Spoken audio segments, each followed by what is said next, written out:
2. Welcome back, WNST, Towson, Baltimore, and WNST, Baltimore Positive. Man, we got positive things going on. We're out at State Fair. We are in Catonsville. Yes, we are in Baltimore County with former Baltimore County Executive Don Moeller, and we have slid the Howard County Executive up to Catonsville. We'll be at Jennings next week because I want to give some sponsors, Fadley's, but specifically, you have some roots here, don't you, Calvin Ball? Yep, grew up, born and raised here in Catonsville.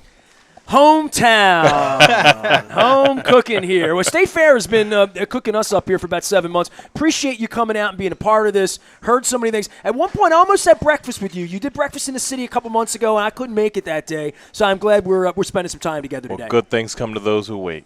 I've always been a fan of Howard County. I've been going to Merriweather concerts for 35 years. Come on. Here's to another 35. All right. Well, that's what I'm glad we kept it around. I tell Damien O'Doherty that all the time. Well, Mr. Executive, we always like to start because we're fascinated by outstanding people, outstanding leaders who are making a difference in the region. And we always ask them to sort of journey back in time and tell our listeners how little Calvin Ball, who grew up in Catonsville, how does he evolve into someone who's a respected county councilman, a county executive? How does that happen? Talk to us a little bit about your journey getting to this point. Well, thank you so much. First of all, I just appreciate you all having me on. It's always good to listen and always good to be in the presence of County Executive Moeller. I always wanted to do something special, and I always wanted to help people. And most times growing up, I didn't know what that would look like. So I tried different things. I worked with the Attorney General's office. I was a firefighter, an educator, and did a lot of volunteer work. And one day someone came to me and said, "Hey, where do you live?" And I told him, he said, "Well, the county council member for that district is retiring. You should think about running. We've been seeing you, and you're active, and you're involved." And that kind of started my political career. Well, when you're a young boy in Catonsville, and who were the influences? You talk about you always wanted to serve. As we dig down, we tend to find out that there were people, whether they're parents or teachers or coaches, who were making a difference and sort of directing you on a life's path. Who were those folks in your life? Well, definitely my parents. My father, my first great hero, Vietnam era veteran, the coolest, smoothest, smartest guy I've ever known. My mother, brilliant, wise, so caring, so loving, very organized. And my grandmother, who we would sit sometimes and watch Jeopardy, and she could get all the answers right. And she was a nurse by profession and training. And I think those are my biggest early influences, and I was very blessed to have a family unit with my parents and my sister and my grandparents of people who not only loved me but sacrificed and invested in me so that I could do even better in this generation. It's interesting, isn't it, Nestor, when the county executive talks about family and the people around him. We've had an incredible response to an interview we did last week with Sarah Heminger, who runs a group in the city called Thread, which might be one of the most incredible sort of family-changing social structure organizations we've ever seen. And the goal of Thread is to surround young kids who might not have it with a family, a real support structure. And the success is amazing. And here again, you're highlighting that in your life, it was the people around you who made a difference. Well, Thread is fantastic. When I ran a program at Baltimore City Community College called Complete College Baltimore, I used to sometimes try to work with Thread and help those students stay in, get their degree, and then transfer to a 4-year or get gainful employment. And Thread is just an amazing organization. Everybody knows about it. And 6 months ago, when you were Baltimore County Executive, did you know about Thread? You'd heard about it, but didn't know about it. Unfortunately, I'm going to tell you that I did not. You did not. And Nestor and I started, Mr. Exec, when we started to do this, it's not an exaggeration. Almost every guest would say to us, "You've got to have Sarah Heminger on. You got to talk about Thread." So finally, I said to Nestor, "Well, we're going to have Sarah on," and since she's been on, the response has been incredible. I would encourage folks who are listening today, and again, it has your seal of approval. Go to thread.org. You want to talk about making the city better because it's a regional effort. Go to thread.org. Get in touch with Sarah Heminger and see what you can do to make a difference. Because here we are 15 years. What year were you working down there where you were involved with Thread? Oh, I did that until I became county executive. Okay, so it's been in operation 15 years.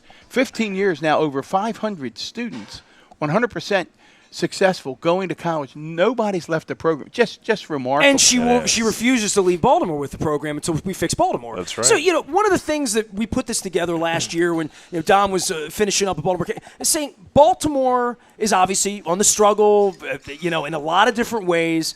And part of doing this was, well, how can Howard County or Anne Arundel County or Baltimore County or Harford County or Carroll County, what role do they play in making Baltimore better again? And from my travels, I hear plenty of people out in the counties. I'm from Baltimore County, but I get around, I have sponsors everywhere, say I'm never coming back to Baltimore. I Squeegee Boys, baseball team, something bad. I read on the news, I see I'm not going to Baltimore anymore.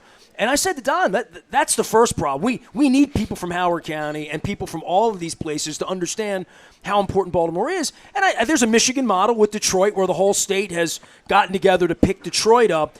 Baltimore's at a place right now, and I know you love Baltimore, and that's what Baltimore Positive was about. Tell me about a Howard County thought. Yeah, I know you got your own issues down there, but the Howard County people support Baltimore and always have. Oh, definitely. I got my graduate degree from University of Baltimore, my doctorate from Morgan. My parents grew up and graduated from Baltimore City Public Schools, and the mayor has always been a good friend of mine and of Howard County's. And frankly, that's one of the reasons why I was excited. Just recently, we had Howard County Night at Camden Yards to celebrate the Orioles. And so really, like to your point, encouraging people, come to Baltimore City, enjoy the Orioles, and we won that night, so that's good. There you go. I think Howard County brought a little good luck.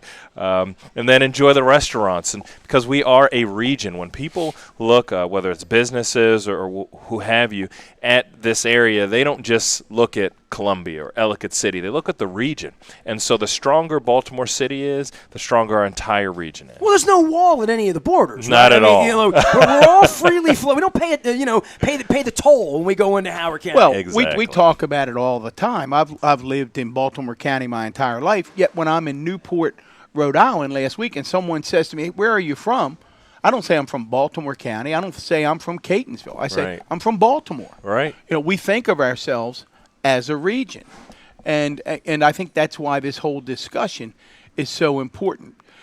Looking at your role, one of the things that Nestor is always fascinated by is this whole issue of leadership.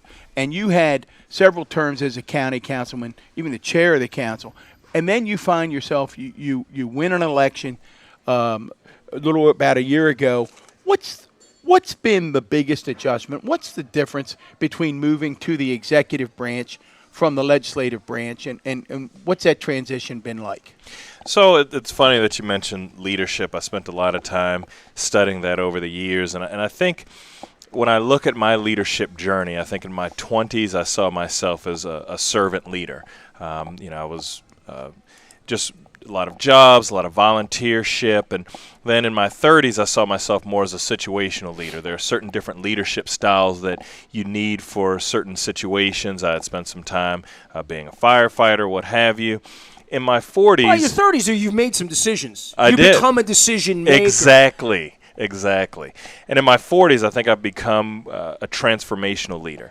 And I think as county executive, you have so much more power and opportunity to change things where you can look at a landscape, envision not just what is, but what can be, and then work with a team to actually make that happen. Man, that sounds very Barack Obama. Sounds like, and I heard you had some, but I mean, that really... Well, somewhere in the resume here, he was one of the early supporters and organizers for the former president. That was the message, and that message never gets old. I don't know what this message is here. My message is impeachment as I sit here and I watch. I've been wearing my impeach hat since the day he came in. But we see this on the television every day, and then I sit with people like you, like Jack, like Brandon Scott, like Johnny O, like Don, servant leaders, people that are trying to make the world a better place. That's right. And lead with that, right? And not just with words, but with actions and deeds to be where you are. So this year you've had to make Howard County better. And I know everybody's beating on you, right? I mean, that's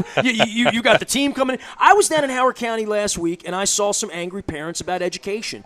And I can't imagine how many things come to you on a daily basis. That's probably been the loudest thing for you. But as far as progress for where you wanted to be a year ago and where you are now, what do you look at and say that street's cleaner, that thing's better, that system's better? Yeah, well, I wanted to make sure that, as an educator, and I've got kids in the school system, we do invest in education. So we were able to put in our operating budget record funding and the largest increase in over a decade, moving some school projects forward. And infrastructure or no? Everything's built there, kind of, sort of, right? Well, you don't have the same problems that Colgate Elementary had that was built in 1914 that Don and Johnny ripped down there. Well, Exec, talk a little more about your education budget. And to Nestor's question, what were the investments? So we invested in making sure that we didn't lay off any teachers. In fact, we were able to give teachers raises. We were able to keep our para-educators. We were able to make sure that, we invest in our young people, just school lunches and things like that, summertime programs. So those are some of the things that were important. And also, as we're looking at capital, yes, we are a relatively younger county, so to speak. However, we've had a great deal of growth over the last 50 years. And so while there are some of our jurisdictions that have lost some population or have had a pretty stagnant growth in our last few decades, we've grown tremendously. Ellicott City, Columbia, so we've had to build schools. And one of the conversations that we're having now is about capacity, making sure that right now we have some schools that are over 130% capacity and some that are under 70. So making sure that all kids have the best learning environment and all of our educators have the best teaching environment.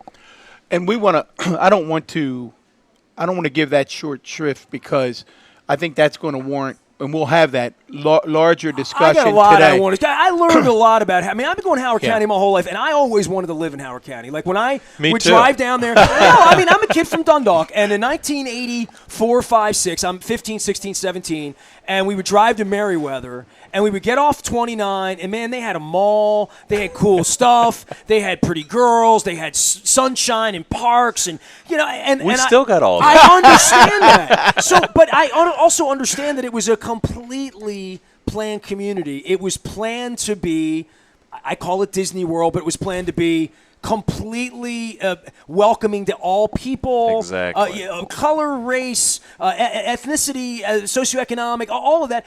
And somehow it's become a place that I learned that you've built new schools, but there's no equity there in income and in the type of houses that were built. That Jim Rouse would wake up and come in right now and say, what happened here? I mean, would you agree with that his vision is different than the way it's played out over the last 25 or 30 years? So I think we're at a crossroads. I think if you look at our Columbia schools, if you look at just all Howard County schools, we're a majority minority school system. So I think in a great respect, we do have a great deal of diversity. We also have maybe a quarter of our students almost who are on free and reduced meal.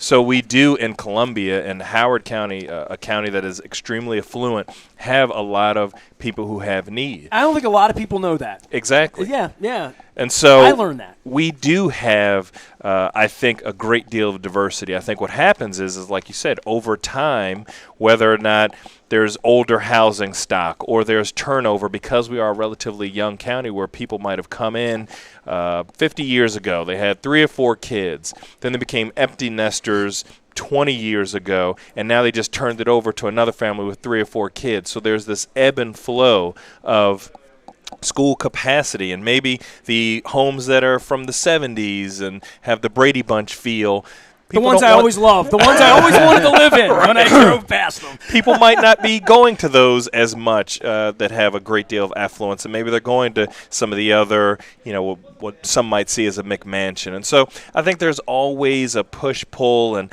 I think in Howard County, we can be that example. There are equity challenges. There are equity issues, and I think we need to have a transparent community conversation about how we, again, enliven that Jim Rouse vision for the next generation. I think, Mr. Exec, what's been disappointing to some, and it probably shouldn't have been unexpected, was how quickly the conversation turned to issues of race and class. Some would say, well, not race and class. And I thought the Sun paper, in its editorial, tried to give both sides. And it ended, I'll just read it. It said, can we all agree that diverse is better?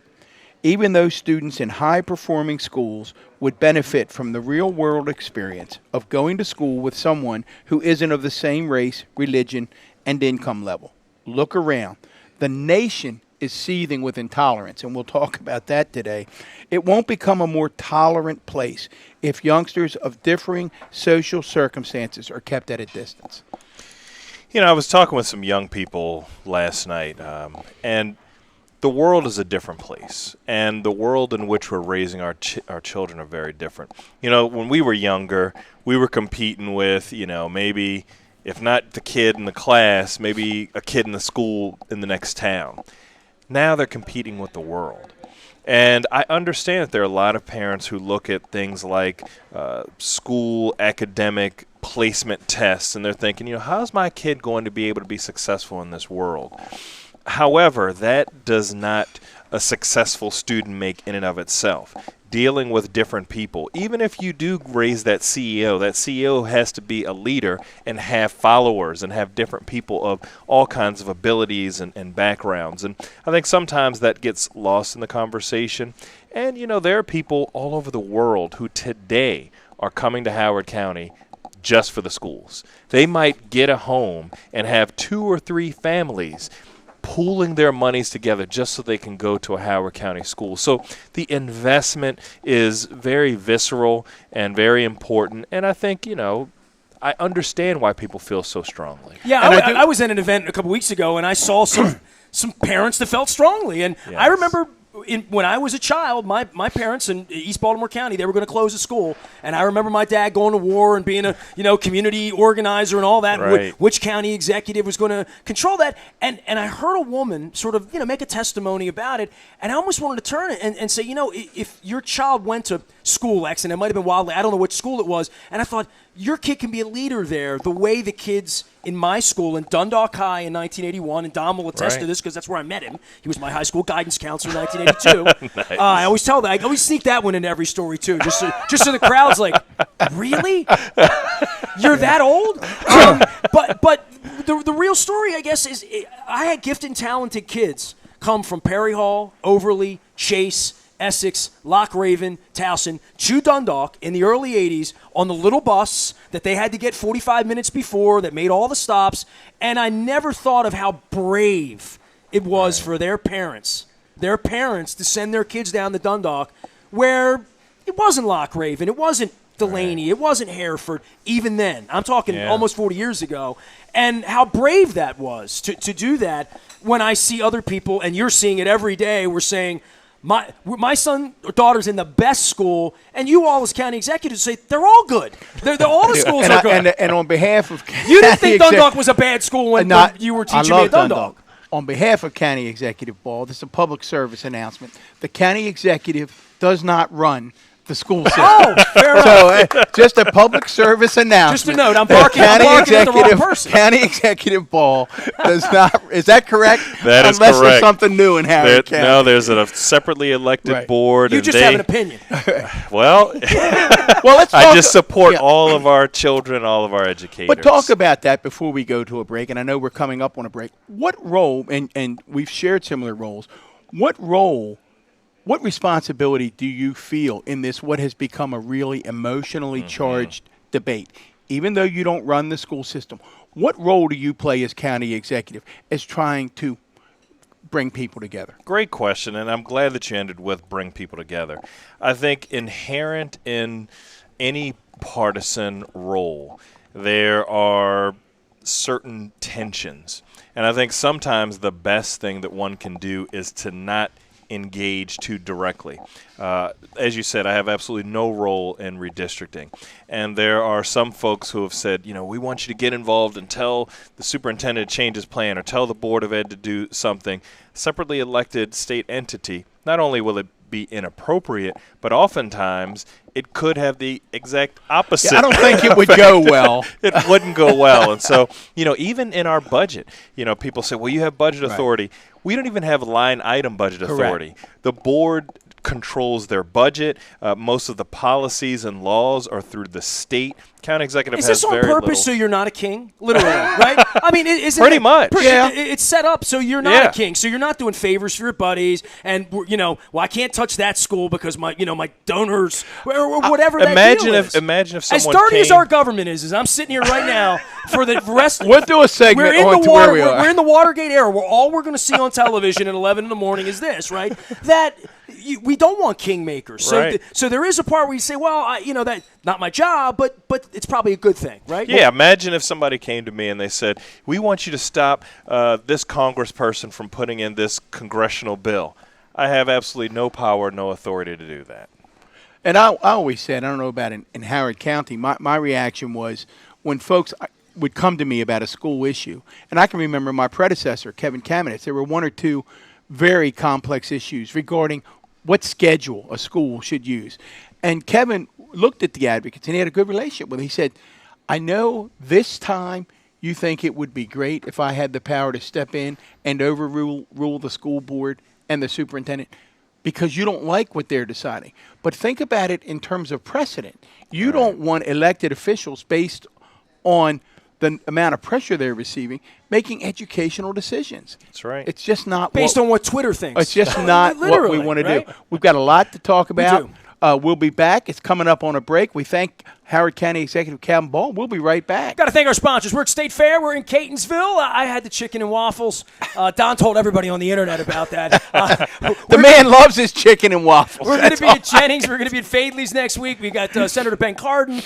Bill Ferguson's joining us. Who else? We're doing. We've got John Congressman Sarbanes. John Sarbanes. Yep. We've got Baltimore City School Superintendent Dr. Santalese. All kinds of great guests coming up in the near future. I think there'll be some Kerwin discussion coming up. We got Calvin Ball, County Executive from Howard County, joining us here in Baltimore County. That's Baltimore Positive, if I've ever heard it. That's we are right. WNST.net, AM 1570 and WNST Towson, Baltimore. And we never stop talking Baltimore sports.